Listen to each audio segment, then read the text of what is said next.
minutes to the gentleman from Georgia, Representative Carter.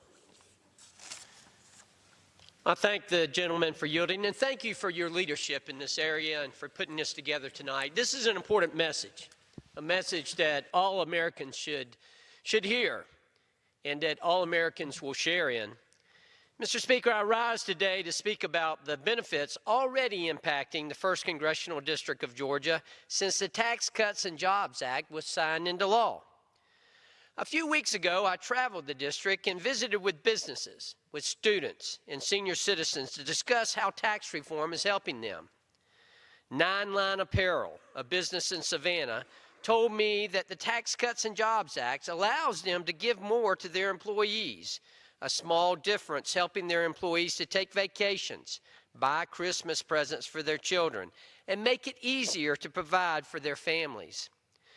Lee Container Company in Homerville that I visited a couple of weeks ago said the Tax Cuts and Jobs Act will enable them to purchase more equipment and grow their business.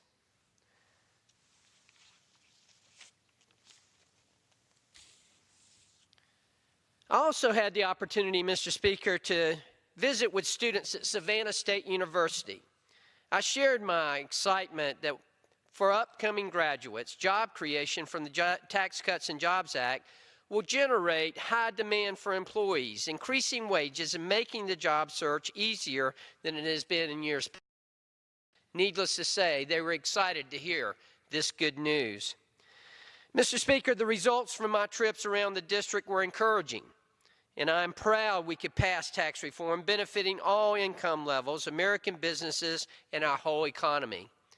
Mr. Speaker, this legislation will truly go down as some of the most significant tax reform this country has ever seen, and certainly the most significant tax reform in the last 30 years.